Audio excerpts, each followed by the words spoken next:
Olá, estudante! Continuando a semana de acolhimento do ciclo 3, quero lembrar que o PET 3 está disponível para download no site estudeemcasa.educação.mg.gov.br. Quem está aqui conosco é o professor Leonardo Greco, da área de Ciências Humanas. E nessa aula, nós vamos retomar o tema globalização, que foi necessário para que os alunos pudessem resolver os exercícios do PET 2. Não é isso, professor? Exatamente, Bruna. Tudo bem? Tudo ótimo. Tudo bem, galera? Então, a gente vai começar a fazer uma reanálise, uma revisão dos temas que o PET abordou, né? Através de resoluções de algumas questões do PET. Tranquilo? Bom, a página 107 nos apresenta a seguinte pergunta. Nos solicita, né? Na verdade. Comente o rápido salto da China à condição de potência mundial, relacionando ao atual cenário provocado pela pandemia do Covid-19. Então vamos lá. Primeiro vamos pensar na China como uma potência econômica na atualidade, ok?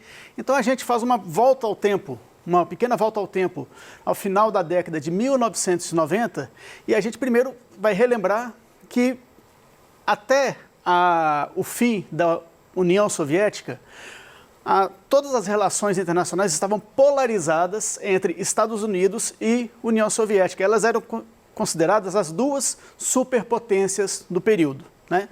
Bom, mas a União Soviética deixa de existir, então essa polarização momentaneamente deixa de existir, e durante algum tempo os Estados Unidos figuram como a única superpotência mundial. Gradativamente, principalmente no início do século XXI, com o processo de globalização se intensificando e as relações socioeconômicas se tornando cada vez mais diversas e cada vez mais complexas, na Ásia, alguns países começam a se destacar, como o Japão, China, né? E, nesse cenário, a China começa a se destacar entre os asiáticos, né? E, rapidamente, ela começa a dar sinais de que teria condições para fazer frente à força econômica, a força socioeconômica que os norte-americanos tinham. Gradativamente, ano após ano, a economia chinesa começa a crescer em níveis extremamente importantes, extremamente positivos, né? Ela sai de crescimentos de 1, 2% ao ano para algo em torno de 5, 6, até 7% em alguns casos, né? E isso, se tratando de gestão internacional da economia, né, no cenário internacional, isso é extremamente positivo para um país, tá? A gente tem que levar em consideração que na China havia certas particularidades que fazem com que o crescimento pudesse ser tão expressivo assim. A gente tem que levar em conta a questão política, né? A China, ela é um país comunista, unipartidário, né? Onde, por exemplo, os direitos trabalhistas não são tão relevantes assim, ou não são tão observados assim. Isso faz com que a produtividade chinesa ela seja tão acentuada devido a aspectos como o baixo custo na produção. Então, as indústrias chinesas, elas têm um baixo custo de produção. E toda vez que você tem queda nos custos, invariavelmente você tem aumento nos lucros, né? Tudo isso conjugado com um cenário de mercado consumidor globalizado fez com que os produtos chineses ganhassem grande destaque na economia internacional. Agora, qual a relação que isso tem com a questão da pandemia do Covid-19? Bom, a gente sabe, Bruno, que a China foi o foco dessa pandemia, sim, certo? Pensando nessa situação, imaginemos o seguinte: quanto maior o fluxo de pessoas em um determinado país, em um determinado local, onde há uma determinada infestação, a tendência, a possibilidade é que a disseminação dessa doença se dê num ritmo muito mais acelerado. E por tudo isso que a gente analisou, a China foi tendo sido o foco da doença, como fluxo de pessoas ali, fluxo de pessoas, mercadorias, né, é extremamente intenso, era quase que inevitável, aliás, foi inevitável a disseminação partindo da China para todos os países, praticamente todos os países do planeta, né? Agora, a gente tem que chamar atenção também com relação a um aspecto.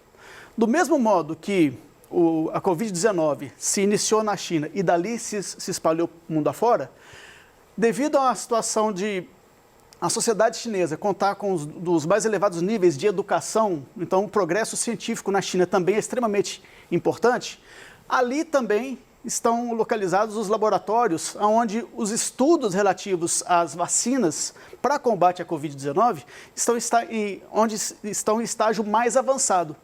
Então, se é verdade que a China foi realmente o foco, e devido a tudo isso que nós falamos, também é verdade que provavelmente parta da China também a questão das vacinas, do antídoto para buscar, se não resolver, pelo menos reduzir os problemas causados pela pandemia, ok? Bom, uma sugestãozinha de resposta, né? Não tão complexa assim, para a gente poder concluir essa primeira questão. A China, principal economia emergente, foi o foco inicial da Covid-19. Foi a primeira potência a sofrer os impactos das medidas contra a pandemia, isso é importante dizer também, né? E também será a primeira a reagir com medidas de reabertura socioeconômica. Isso a gente já verifica bastante nos últimos tempos. Foi divulgada uma notícia de economia, há uns 15 dias atrás, que a China, enquanto ela no primeiro trimestre de 2020, ela teve uma queda no seu PIB de aproximadamente 7%, no primeiro trimestre de 2020, no segundo trimestre, essa lógica já se inverteu. Então, a China já conseguiu sair de uma queda de 7% para um positivo de 3%. Então, a economia chinesa já apresenta sinais de reação e de uma reação extremamente forte. Beleza? Vamos seguir, pessoal? A página 108, ela trata de um assunto relativo à concentração de renda. Qual é a importância dos países emergentes estabelecerem metas de desenvolvimento social? Vamos voltar um pouquinho para a gente poder compreender a questão como um todo. No conceito, o que seriam países emergentes? Bom, anteriormente, a gente usava um nome meio feio, meio preconceituoso até para tratar desses países. A gente chamava de países subdesenvolvidos, depois mudou-se para países em desenvolvimento, né? Mas o termo países emergentes inicialmente foi adotado para se fazer menção a países da Ásia, né, que vinham demonstrando naquele território um grau de desenvolvimento econômico destacado. Então, países que se destacavam economicamente na Ásia começaram a ser chamados de países emergentes. E vamos dizer assim, o termo pegou, né? Isso aí passou a ser regra, tá? Detalhe é o seguinte, nesses países emergentes, se por um lado a economia começava a dar sinais de maior força, maior robustez e começava a ter um desenvolvimento mais interessante, começava a atrair investimentos internacionais principalmente, o lado social já não apresentava o mesmo dinamismo. Então a gente podia dizer o seguinte, a economia se desenvolvia, mas a sociedade não conseguia igualmente colher os frutos desse progresso, né? E é por isso que é importante para esses países estabelecer as tais metas de desenvolvimento social, exatamente porque um dos grandes problemas desses países é a concentração de renda. Então, produza muito ou produza pouco, fato é que nos países chamados emergentes, nas economias emergentes, poucos têm muito, né? Exatamente, exatamente. Muito obrigado por ter me destravado. Sem querer, ele me destravou.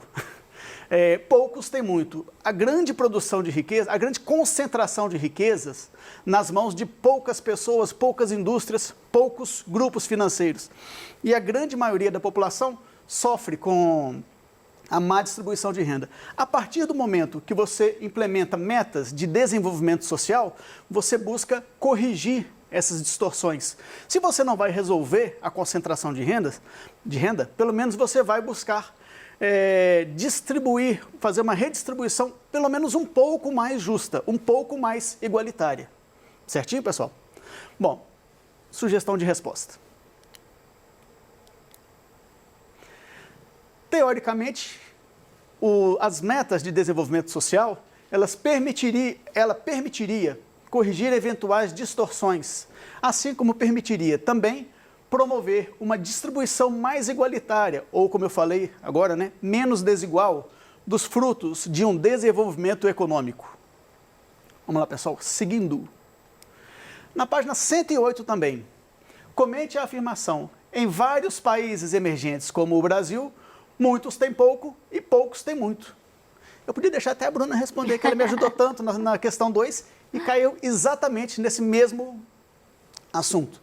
Bom, o Brasil, na América do Sul, também é considerado um país emergente.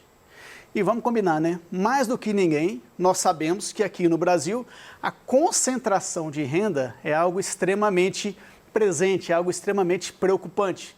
Cada vez, mas acho que talvez em poucos países a situação seja tão gritante, tão evidente, né, quanto no Brasil, né? A desigualdade aqui é realmente algo extremamente preocupante. Então, quanto mais metas de desenvolvimento social o país tenha, mais fácil eu não digo, mas talvez menos trabalhoso seja buscar uma melhor redistribuição de renda, né? Mas a gente ainda percebe que mesmo em pleno século XXI, ainda há no Brasil uma intensa, uma gritante, vamos dizer assim, para ser bem impactante, uma gritante concentração de renda, né? Aqui no Brasil, os 5% da população detém mais da metade da riqueza que se produz no país. Então, vocês percebam que a balança ainda está extremamente desigual, né? Sugestãozinha de resposta. No Brasil, né, é comum a concentração de renda, fruto de uma distribuição desigual das oportunidades, do acesso à educação. Isso é extremamente relevante, porque a partir do momento que você investe na educação, você cria para uma parcela cada vez maior da população condições de conseguir melhores postos de trabalho, conseguir uma melhor remuneração, e aí, consequentemente, você vai ter uma melhoria nas condições de vida e, muito provavelmente, quanto mais pessoas conseguirem melhoria na sua situação social, menos pessoas vão se tornar dependentes de auxílios oficiais, tá? E aí, quando o governo ele para de ser essencial, ele deixa de ter que socorrer tantas pessoas na questão de auxílios variados, você tem a possibilidade de deixar que o governo cuide dos seus assuntos normais de governança, né? Até perdoe um pouquinho a redundância, mas você deixa a sociedade mais autônoma, mais senhora de si, né? E com isso, o desenvolvimento de um país, ele se dá de um modo mais pleno, não só no aspecto econômico, mas também no aspecto social. Tá? Bom, vamos retomar então, porque eu falei demais, e aí, né? É comum a concentração de renda, fruto de uma distribuição desigual das oportunidades, do acesso à educação, a serviços sociais, e também fruto da ausência de políticas de caráter inclusivo. A gente tem muitas políticas, ao longo da história brasileira, né? A gente vivenciou durante décadas, várias políticas de caráter assistencialista, mas políticas de caráter realmente inclusivo, a gente não observou com tanta efetividade no nosso país, certo? Bom, partindo para a quarta questão, a gente vai analisar esse seguinte tema, página 111. Atualmente, a internet é o principal veículo de difusão e informações e comunicação. De difusão de informações e comunicação. Um dos principais símbolos da sociedade moderna. Explique a importância do fluxo de informação nos dias atuais. Bom, inicialmente, vamos lá. Bruna, você imagina quando que a internet começou realmente a fazer a diferença no nosso planeta? Você imagina qual período? Ela é bem antiga, né? Foi usada na guerra. Exatamente. Até a gente costuma dizer o seguinte, nada no mundo é totalmente ruim ou totalmente bom. Mesmo uma guerra, e uma guerra tão traumática quanto foi a Segunda Guerra Mundial, mesmo ela teve seus lados positivos, né? E nesse aspecto aí, um lado positivo foi a disseminação da internet, né? A rede de computadores, né? Ela foi utilizada para fins militares inicialmente. Passada a guerra, percebeu-se que era algo interessante, algo que poderia ser eficaz para a sociedade civil, né? E aí começou a se buscar a disseminação, a real disseminação, tornar essa rede de computadores cada vez mais interligada, para o público civil. Fato é que isso se tornou realmente uma realidade e cada vez mais os países estão interligados, as sociedades mundo afora estão conectadas, né? E fluxos de informações é algo que é extremamente relevante em alguns aspectos. Percebam uma coisa, as transações comerciais hoje em dia estão cada vez mais eficientes. E no momento de pandemia, é extremamente interessante também a gente perceber que se vários setores da economia sofreram com as medidas de isolamento, etc., a gente percebe que o e-commerce, né, o comércio virtual, ganhou bastante força, né? Então você tem um ramo da economia que está indo na contramão. Enquanto vários setores da economia estão travando, estão quebrando, estão fechando as portas, o e-commerce vem se disseminando e já se percebe que vai ser uma sequência inevitável, um desenvolvimento inevitável, né? Fluxo de informação também na questão do mercado de capitais, nas transações comerciais, o chamado dinheiro virtual, né? Bolsas de valores interligadas, e isso aí tem um aspecto muito interessante, porque seja para o bem ou para o mal, o que acontece, por exemplo, na Bolsa de Valores da China, por exemplo, rapidamente impacta os mercados internacionalmente. E isso é coisa de um dia ou até menos de um dia, né? E a questão também, mais para a sociedade civil, tudo o que acontece de positivo ou negativo, toda a sociedade toma conhecimento em um espaço de tempo muito mais curto, o que possibilita que a sociedade consiga tomar as providências necessárias para se adaptar, prevenir ou se beneficiar disso, né? A própria disseminação do Covid foi uma coisa que ficamos sabendo, né, da existência e do risco desse vírus muito antes de realmente a disseminação acontecer, certo? Sugestãozinha de resposta. O fluxo de informações, quanto mais eficiente, mais possibilita a eficiência. Eficiência, beleza, hein? Redação tá bombando. Nos intercâmbios econômico, comercial, cultural e social. Quanto maior o fluxo, menor o grau de isolamento das sociedades. Página 112, galerinha. Aponte os principais fatores que têm contribuído para o aumento da exclusão digital no contexto mundial. Percebam, na última questão a gente falou da disseminação da informação, da força cada vez maior da internet. E aí? Será que todo mundo no mundo tem realmente condições de ter acesso a essas informações, ter acesso ao mundo digital? Ainda não, né? Infelizmente. Infelizmente a gente sabe que ainda não. Percebam uma coisa, aumento da exclusão digital. Tudo está disponível a todos, mas nem tudo está acessível. Isso é uma coisa que eu invariavelmente falo, seja aqui ou seja em sala de aula, né? As inovações tecnológicas estão aí, estão evidentes para todos. Cada vez o mundo digital está mais eficiente, mais complexo, mais interativo.